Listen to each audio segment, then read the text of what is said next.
दानव काली पृथ्वी पर राज करेगी और लोगों के लिए पाप और दुख लाएगी। जब कलयुग का पहला चरण शुरू होगा तो वर्णाश्रम व्यवस्था बिगड़ जाएगी। कलयुग के दूसरे, तीसरे और चौथे चरण का अनुसरण करते हैं, जिससे समाज में उत्तरोत्तर गिरावट आती है। दूसरे और तीसरे चरण के दौरान मनुष्य भगवान का नाम भूल जाएंगे और देवों को यज्ञ नहीं करेंगे।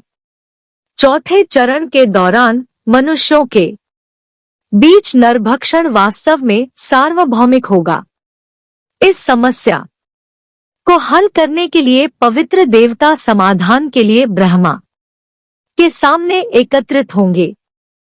इस युग के अंत के करीब देवता तब भगवान विष्णु से मदद लेने के लिए वैकुंठ की यात्रा करेंगे। भगवान विष्णु कलयुग का अंत करने के लिए भगवान कल्कि के रूप में पृथ्वी पर अवतरित होंगे।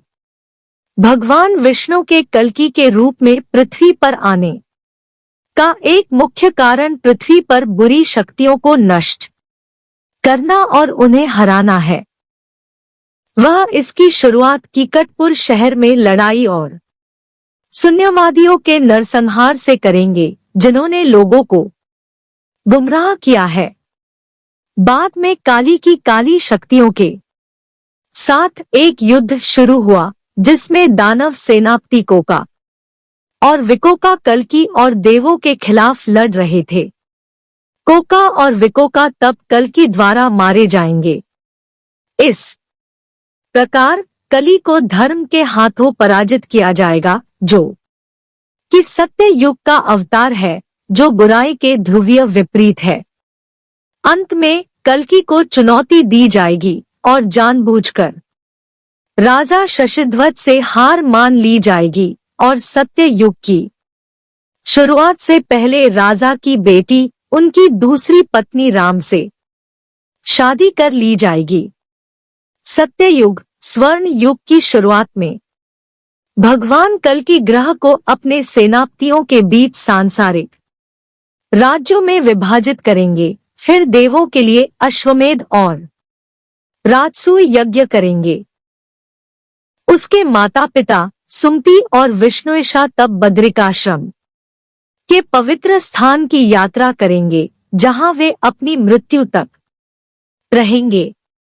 अपने पुत्रों मेघमाल और बलाहक के पिता के बाद भगवान कल्कि शंभाला के राजा के रूप में 1000 वर्षों तक पृथ्वी पर शासन करेंगे। शांति बहाल करने के अपने मिशन को पूरा करते हुए कल्कि अपने चतुर्भुज रूप में प्रकट होंगे, फिर वैकुंठ लौटेंगे। कल्कि को पृथ्वी पर भगवान विष्णु का अंतिम और सबसे शक्तिशाली अवतार कहा जाता है। वह तब पैदा होगा जब पृथ्वी पर लोगों द्वारा किए गए पाप मरम्मत से परे हो जाएंगे।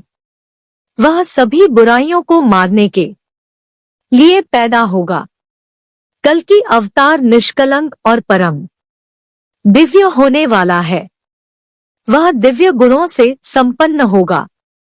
वह सफेद घोड़े पर सवार होगा और स्वयं बहुत गोरा होगा। हालांकि क्रोध उसका रंग बदलकर काला कर देगा। वह पीले वस्त्र धारण करेगा और उसकी छाती पर श्रीवत्स का चिन्ह होगा। लड़ाई के दौरान उनके हाथों में 2 तलवारें पकड़े हुए वर्णित किया गया है।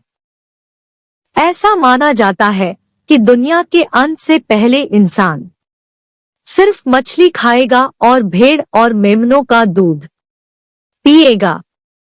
पृथ्वी पर कोई गाय नहीं बचेगी। हर कोई एक दूसरे को गले लगाने की कोशिश करेगा। न कोई उपवास करेगा और न ही कोई वैदिक अनुष्ठान करेगा। सूर्य ग्रहण बिना अमावस्या के होगा। व्यभिचार बढ़ेगा। उस समय मनुष्यों की औसत आयु 16 वर्ष होगी और 7 और 8 वर्ष की आयु में वे संतानोत्पत्ति कर सकेंगे। पति पत्नी अपनी अर्धांगिनी से संतुष्ट नहीं रहेंगे। कहीं कोई मंदिर नहीं होगा।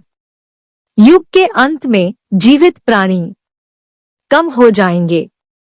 तारों की चमक बहुत कम हो जाएगी। धरती पर गर्मी बढ़ेगी।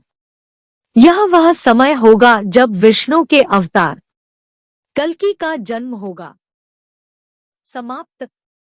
आशा करता हूँ कि मेरी यह स्टोरी अच्छी लगी होगी आप लोग को। इस आलेख को पढ़ने के लिए धन्यवाद। यदि आप लोगों के पास कोई सुझाव है तो कृपया साझा करें और किसी भी प्रश्न को पूछने के लिए स्वतंत्र महसूस करें। धन्यवाद। फ्रेंड्स, आपको ये कल्कि अवतार की कहानी कैसी लगी? आप अपने कमेंट्स के द्वारा हमें अवश्य बताएं। ये कल्कि पुराण स्टोरी इन हिंदी पसंद आने पर लाइक और शेयर करें। ऐसी ही और कल्कि अवतार और काली पुरुष stories, Kaliyuga stories, motivational stories and कल्कि स्टोरीज इन हिंदी पढ़ने के लिए हमें सब्सक्राइब कर लें।